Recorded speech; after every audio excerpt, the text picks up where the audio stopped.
What's up internet, here we go again. Kali ini kita akan membahas alur sebuah film yang berjudul The Voyeurs. Sesuai dengan judulnya, film ini bercerita tentang sepasang kekasih yang suka ngintipin pasangan lain cuy. Nah, yang diintipin tuh emang ganteng banget. Udah gitu, kalau pas lagi bercocok tanam, tetangganya tuh bisa berondo-rondo gitu cuy. Pokoknya beda lah sama pasangan dia yang kayaknya letoy. Sampai pada akhirnya terjadilah perselingkuhan di antara mereka. Lantas bagaimanakah cerita selengkapnya? Langsung aja kita masuk ke dalam alur ceritanya.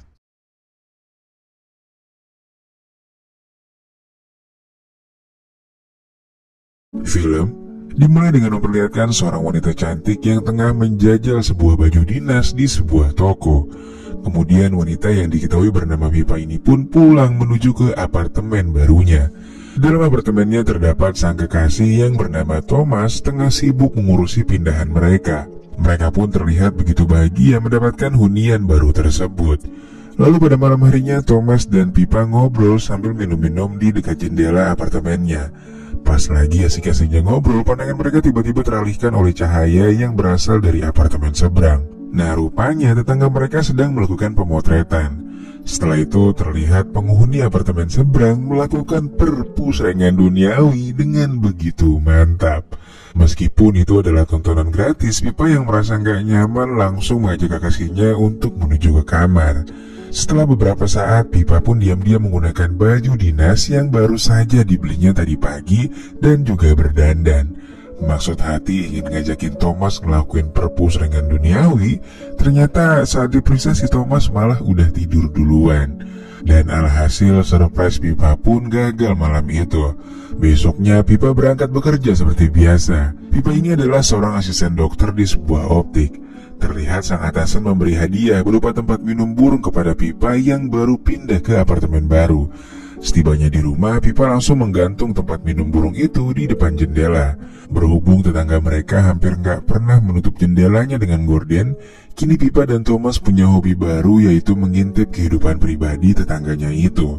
Suatu malam, Pipa terbangun dan lalu pergi mengambil minum di dapur. Saat itu, dia melihat wanita penghuni apartemen seberang pergi meninggalkan pasangannya. Di sini bukannya balik tidur, Pipa ini malah mandangin si pria dan mulai tertarik dengannya. Bahkan esok harinya, Pipa sengaja membeli teropong agar bisa melihat lebih jelas ekspresi wajah dari tetangganya itu. Ketika tiba di apartemennya, saat Thomas dan Pipa asik mengintip, tiba-tiba seorang wanita datang ke sana dan setelah diamati, ternyata wanita itu bukanlah si penghuni biasanya. Nah, rupanya sang tetangga akan melakukan sesi pemotretan dan wanita itulah yang menjadi modelnya. Tanpa diduga selesai pemotretan, pria penghuni apartemen itu dan sang model malah ngelakuin perpusrengan duniawi cuy. Thomas dan Pipa yang melihat hal itu pun sontak jadi ngiler dan akhirnya mereka pun juga ngelakuin hal yang sama. Namun di sini kayaknya si Pipa ini makin jadi terpancing kalau sambil ngeliatin tetangganya yang ganteng itu. Hari-hari berlalu, mereka pun terus mengintip tetangga seberang apartemennya itu. Ia pun menyimpulkan bahwa tetangganya itu adalah lelaki fuckboy yang hobi berpusreng dengan model-modelnya. Nah, Pipa yang saking antusiasnya, dia pun sampai ngomongin tetangganya itu dengan teman-temannya. Lalu tiba-tiba dari mulut Pipa keluar sebuah pernyataan kalau ia ingin mendengar percakapan tetangganya itu. Tapi hal itu dirasanya mustahil. Lalu seorang temannya memberi saran agar memakai teknologi canggih semacam laser, yang hanya dengan pantulan sinar laser itu Pipa dapat mendengarkan percakapan yang terjadi di apartemen tetangganya itu. Namun masalahnya Pipa dan Thomas harus memasang sebuah cermin di tempat itu agar cahaya lasernya dapat memantul ke alat mereka. Dengan cerdik, Pipa dan Thomas pun memanfaatkan momen Halloween di mana sang tetangga mengadakan pesta di apartemennya. Mereka lalu memasang cermin secara diam-diam dan segera pulang ke rumah. Begitu sampai di rumah, mereka pun segera menyiapkan semua alat-alatnya. Dan akhirnya setelah beberapa saat, mereka pun kini bisa mendengar percakapan tetangganya itu.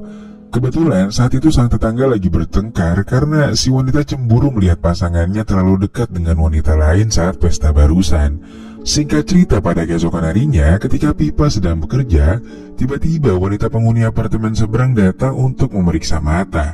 Setelah mengobrol cukup lama, akhirnya Pipa tahu kalau wanita itu bernama Julia. Sementara itu di sisi lain, Thomas ngeliat pasangannya Julia lagi bermesraan dengan wanita lain, cuy. Kini Pipa dan Julia pun menjalin pertemanan. Dan suatu hari mereka janjian untuk ketemuan di tempat spa. Tanpa ragu, Julia menceritakan tentang kehidupannya, termasuk membahas sosok pria di apartemen yang ternyata adalah suaminya. Meskipun kini dirinya dan Julia sudah berteman, namun Pipa masih saja suka mengintip tetangganya itu. Namun Pipa lebih cerdik kali ini. Dia pun ngelakuin hobinya itu ketika Thomas udah tertidur. Saat itu kebetulan sekali Julia masih belum tidur. Dan entah kenapa ia tiba-tiba kepikiran untuk memberitahu Julia soal perselingkuhan suaminya.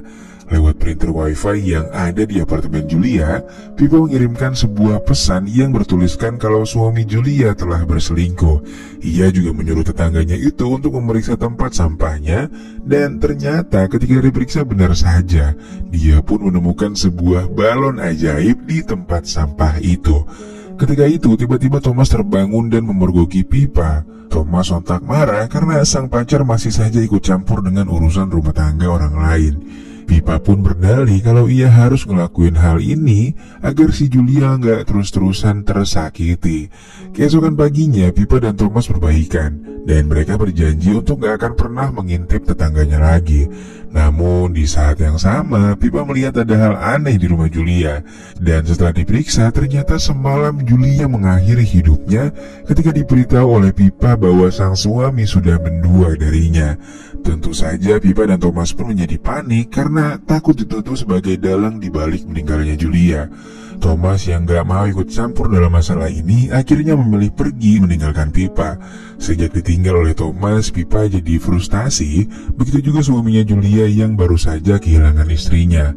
Suatu ketika Pipa melihat suaminya Julia pergi ke bar dan ia pun menyusul ke sana. Di bar itu Pipa terus memperhatikan suaminya Julia sampai akhirnya pria itu pun sadar kalau Julia terus memperhatikannya. Suami Julia lalu menghampiri Pipa di mejanya dan mereka pun mulai mengobrol. Dan akhirnya Pipa pun tahu kalau pria itu bernama Sebastian. Lama-kelamaan obrolan mereka makin menjurus ke hal-hal yang bersifat pribadi, hingga akhirnya Sebastian pun mengajak Pipa ke apartemennya dengan alasan ingin difoto. Pipa pun mau-mau aja diajak duda keren yang baru ditinggal oleh istrinya itu. Awalnya mereka mengadakan sesi pemotretan secara normal, namun lama-kelamaan Sebastian meminta lebih dengan melepaskan semua yang dikenakannya. Pipa yang dari awal udah suka sama Sebastian akhirnya pun menurutinya. Dan kemudian mereka pun melakukan pemotretan. Setelah sesi foto selesai, Sebastian pun mulai memancing Pipa untuk mau melaksanakan perpusrengan duniawi. Dan lagi-lagi karena Pipa menyukainya, ia pun sama sekali nggak menolaknya. Di sisi lain terlihat Thomas yang baru pulang ke apartemennya dan berniat meminta maaf kepada Pipa. Tapi ia nggak menemukan sang pacar di sana. Ketika itu ia mengambil sebuah minuman di dalam kulkas. Namun karena nggak enak, Thomas pun membiarkan minumannya itu diminum oleh burung-burung liar. Nah di sini secara nggak sengaja Thomas melihat tetangganya itu lagi berpusreng dengan seorang wanita. Dan setelah dilihat dengan teropong, ternyata wanita itu adalah kekasihnya. Besoknya Pipa pulang ke apartemen. Ia pun sangat terkejut melihat Thomas dalam kondisi tergantung dan sudah nggak sadarkan diri. Kini Pipa resmi menjadi seorang janda. Sejak meninggalnya Thomas, Pipa ini terus menggalau seperti nggak punya tujuan hidup. Suatu hari Pipa memutuskan untuk datang ke pameran foto milik Sebastian, yang kebetulan sebelum mereka berpisah tempo hari pria itu sempat mengundangnya. Di sana Sebastian sempat menyapa Pipa yang datang bersama dengan seorang temannya. Di sini sebelum acara dimulai, Sebastian mengundang seseorang untuk naik ke atas panggung. Pipa sontak terkejut karena ternyata orang yang dipanggil Sebastian adalah Julia yang dikiranya udah metong cuy. Dan gak sampai di situ, ternyata acara pameran itu memperlihatkan foto-fotonya. Mulai dari foto Pipa yang dipotret gak pakai apa-apa, sampai foto-foto kehidupannya bersama Thomas dari awal pindah ke apartemen barunya, sampai berakhir dengan kejadian yang sangat menyeramkan. Ternyata selama ini saat Pipa dan Thomas mengintip kehidupan mereka juga melakukan hal yang sama, bahkan sampai mendokumentasikannya dan memamerkannya sebagai karya seni. Pipa lantas pergi dari tempat itu dan langsung mendobrak masuk ke apartemen Julia dan Sebastian. Dan benar saja, ternyata mereka selama ini telah diawasi oleh tetangganya itu. Pipa yang kesal pun menghancurkan semua peralatan mereka. Lalu esoknya memutuskan untuk pindah ke apartemen lain. Ketika Pipa ingin mengemasi tempat minum burung pemberian bosnya, Pipa heran kenapa banyak burung mati di sekitaran tempat itu. Namun dia nggak ngelakuin apa-apa. Lantas beberapa hari kemudian Julia dan Sebastian mendapatkan sebuah bingkisan berupa minuman mahal. Karena dikira bingkisan itu adalah dari kenalan mereka pun minumnya tanpa rasa curiga. Pas lagi asik minum, tiba-tiba mereka mendapatkan pesan lewat printer, dan pesan itu pun berisi tudingan kalau Julia dan Sebastian telah menghabisi seorang pria. Mereka pun langsung meneropong sekitaran apartemen dan melihat Pipa di atas sana. Gak mau membuang waktu, Sebastian dan Julia pun langsung mengejar gadis itu. Pipa pun terus menghindar dari kejaran mereka hingga akhirnya ia pun terpojok di optik tempatnya bekerja. Di sana Pipa membeberkan penelitiannya bahwa Thomas sebenarnya dihabisi oleh Julia. Julia menaruh racun di minuman itu, dan setelah Thomas gak sadarkan diri, Julia datang dan menggantungnya seolah-olah ini adalah kasus bunuh diri, cuy. Di sini gak beberapa lama kemudian, tiba-tiba Julian dan Sebastian terjatuh. Dan itu ternyata adalah efek dari minuman yang tadi mereka minum. Lantas setelah Julia dan Sebastian gak sadarkan diri, Pipa melakukan sesuatu pada mata mereka sampai akhirnya mereka jadi gak bisa ngelihat, cuy. Itu semua dia lakukan sebagai hukuman atas apa yang telah mereka perbuat selama ini. Dan setelah itu film pun selesai.